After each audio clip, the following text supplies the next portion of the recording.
Yes po. And I can react. Governor Kua is not around, but I'm also representing the League of Provinces. Yes, Miss Sandy. Although nandito rin po sana si Governor Velasco, but since you asked, we'll give you a few minutes po. And then we'll have to manage that. Go ahead, ma'am. Clarify lang namin, Assistant Commissioner, kasi po yung issuance na yan, 1991 pa yan. That refers to the functions devolved initially.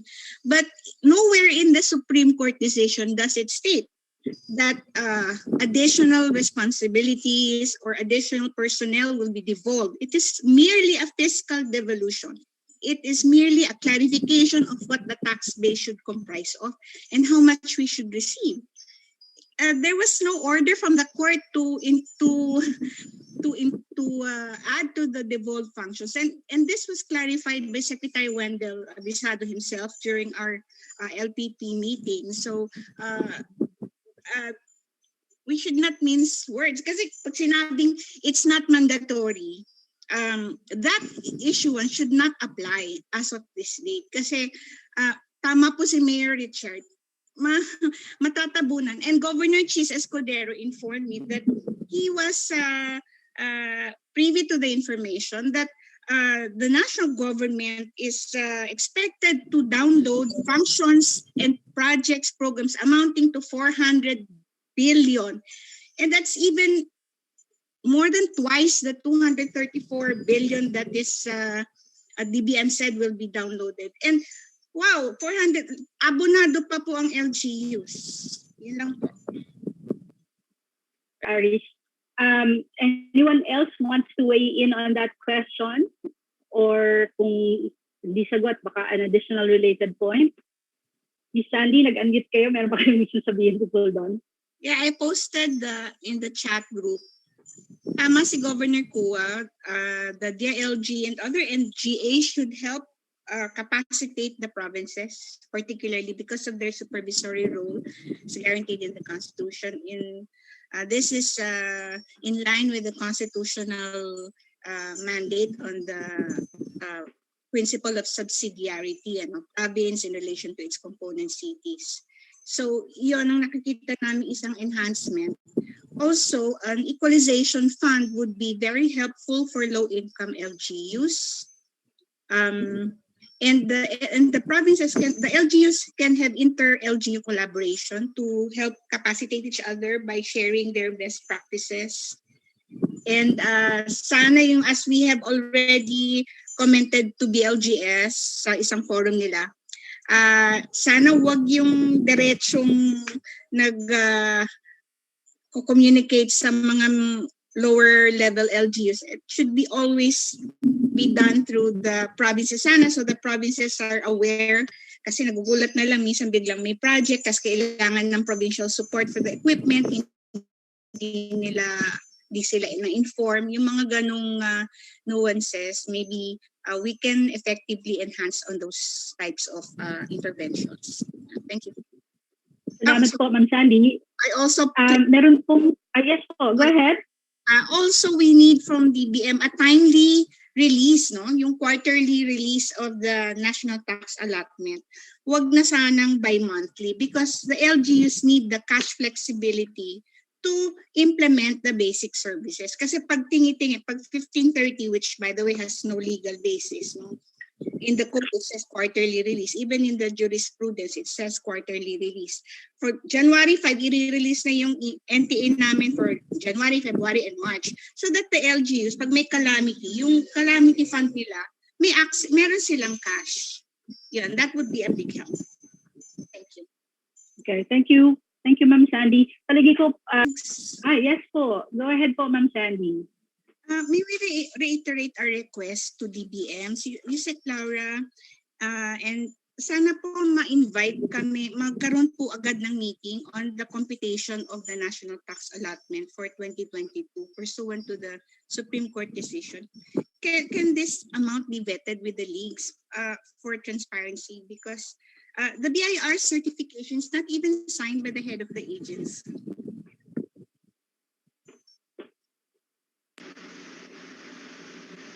Can I answer that, Max?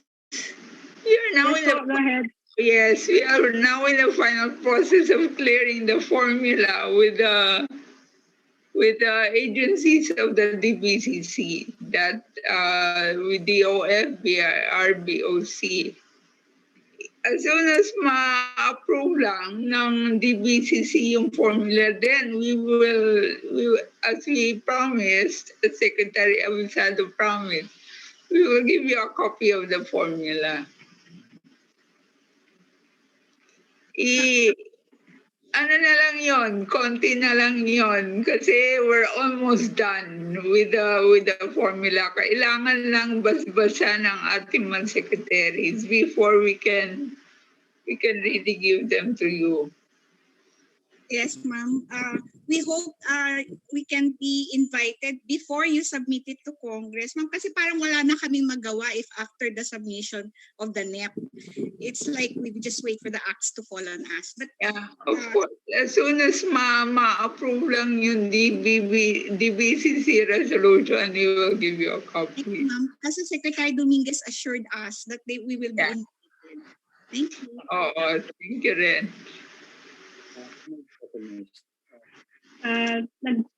Salamat po ulit, Isa Clara. Meron pong binabanggit si Director Conagua. Sabi niya, DILG will be convening a CDD after Holy Week to address the many issues raised in this dialogue. It's the Coordinating Committee of Decentralization, no? CCD, no? Yan. Or baka it's the COD po. Yeah, I was supposed to say that. Yun nga, don't get the impression, Sandy, that we are not involving the local governments here, no. Ang pangit naman na i-involve pa namin kayo while we're drafting it, no. Besides, we will not pass it to Congress unless you are properly informed. Kasi otherwise, gano'n rin, tatagal tayo. Pag pinasa natin sa Kongreso, mag-o-oppose rin kayo. So better na ayusin na natin prior to passage. Are you giving it to Congress? So don't get that impression that you are not involved. We're just, trying to polish all the policy on the side of DBM and DOF, and on our end, we will always involve you. No, so hayaan lang muna natin sila gawin yung trabaho nila, and then eventually we kasama tayo sa DILG and the LGU will come in, whether or not the policy is amenable and acceptable. So, hayaan lang muna natin pagdaanin yung process, no? So, ang assurance lang sa inyo, hindi namin ipapasa yan basta-basta sa Kongreso unless you are properly consulted, because ganun pa rin yung proseso eh. Sasama rin kayo sa committee hearing, di ba? So, mas maganda na we're all in equal footing. Oo. Kasi pag committee hearing, sir, hindi na pwedeng i-adjust yun. Yun ang pwede pa yan. Hindi po. There is a law that Congress cannot ba yan? But sir, kasi in 1992, 1991 code, na-experience namin yan. Hindi namin alam how it was computed. So, magpa-pile up ulit kasi kung may discrepancy. Yun lang. Yun ang Thank you po, Ms. Sandy. At Sandy? Yes, thank you, Max. Nag-post ako dito ng comments. First of all, we welcome the RPP updating. But at this time of the pandemic, we might encounter some difficulty considering that most businesses suffered yung loss of income because of the lockdowns. Maybe, so unless DOF itself issues the new rates, this would be a better option kasi it will put the LCEs on a bad light if they increase the valuation at this time, sa pandemic. Number 2, amend the cycles of taxation. Currently, it's 30/70, but 87% of the businesses head office are located in NCR. So they collect most of the revenues, at least 65% of the local revenues. So leaving other regions with a very minimal collection. And maybe in this regard, we can have a local equalization fund to equalize the disparities, Kasi karamihan dito nagbabayad lalo sa large taxpayers division ng BIR. Third is to reform the income classification. There is a bill now pending in Congress, and we hope this will be updated because the 208 levels is no longer reflective of the true income classification of LGUs. For example, 80 of the 81 provinces, 80 provinces are already first class by the threshold mentioned in EO 259. It's 450 million. Batanes na lang ang hindi first class, no? Lower than 450 million. LGUs are really trying hard to raise local revenues, but limited din, lalo the provinces, we do not have business tax collection. We only get a share from the component municipalities. So this will really be very well. We are seeing very difficult times ahead. So these are just our comments. Thank you. Thank you, Ma'am Sandy. Thank you, Ma'am Mads.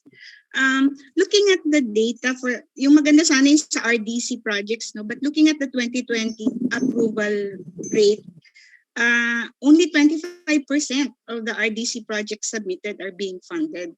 So medyo mababa, no? So for harmonization, maybe hopefully may increase yon.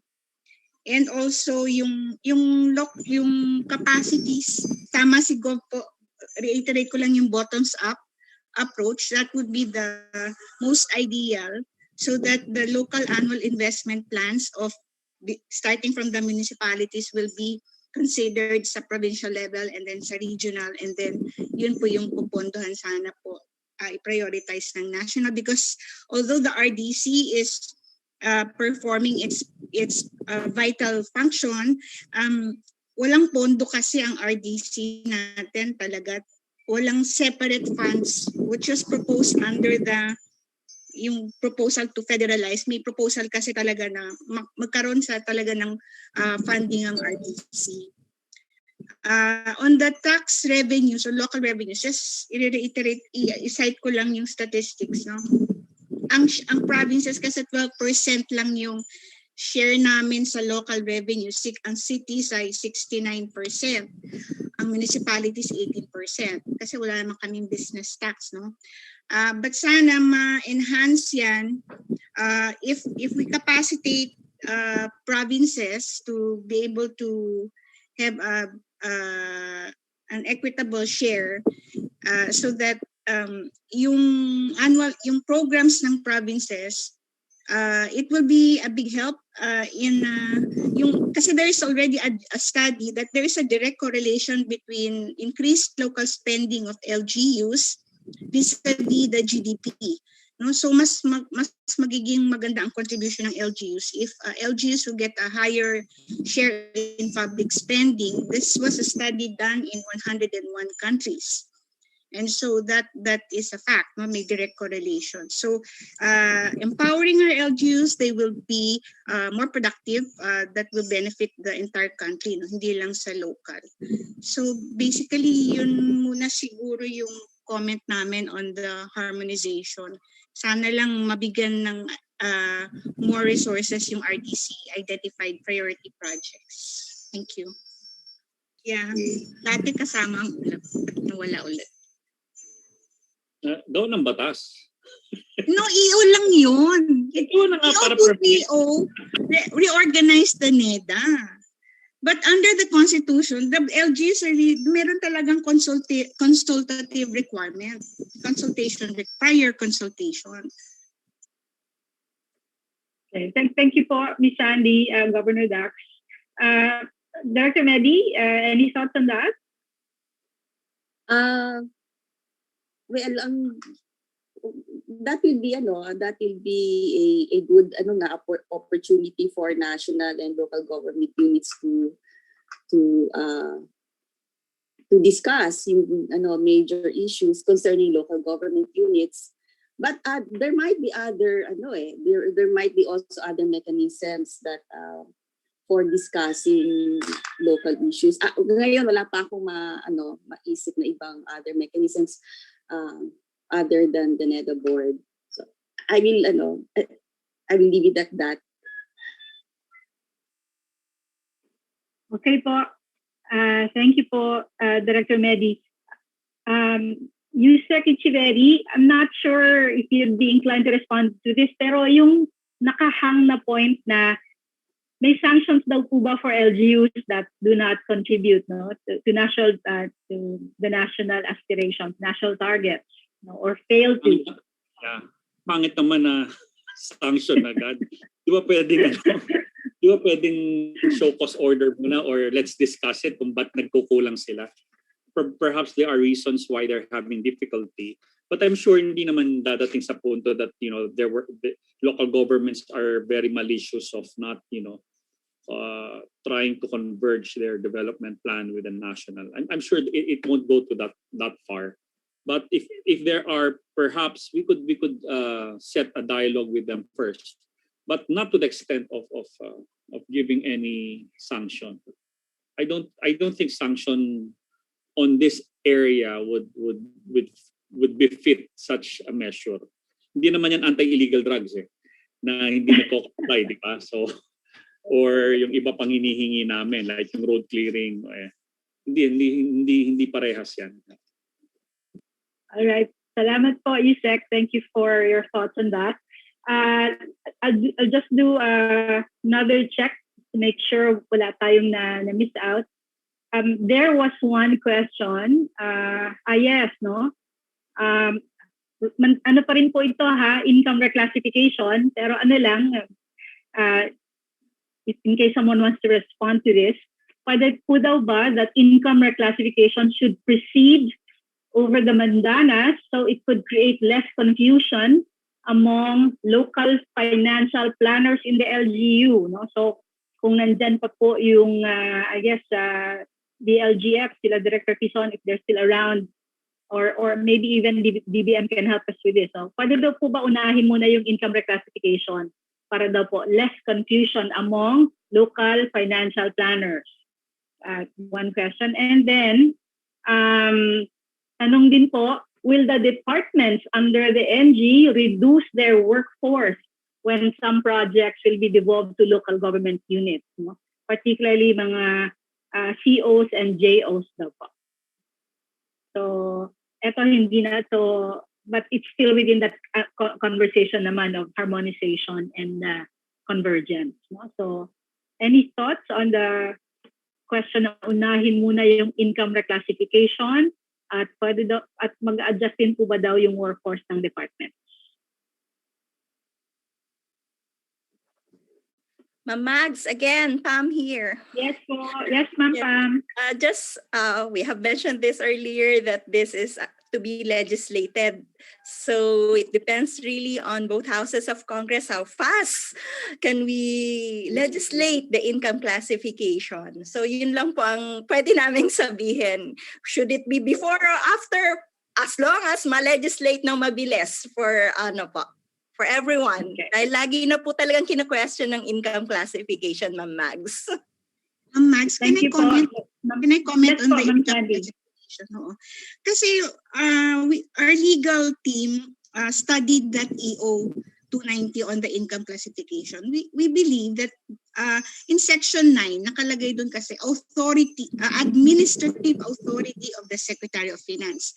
And doon nakalagay that to be adjusted every so often, recommendatory, but to be approved by a higher authority. The DOJ opined that higher authority is Congress. But since the title of that provision is administrative authority, as a general rule in statutory construction, what is determine the intention of Congress? When President Aquino issued that EO, she had legislative power. So there is already sufficient delegation of authority to the Secretary of Finance because we cannot expect Congress to legislate every so many years.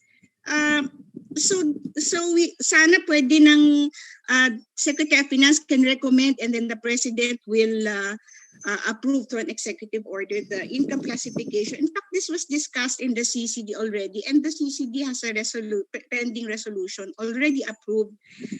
But Congress still wants to pass a bill to update the threshold But the proposal is 800 million ang first-class provinces.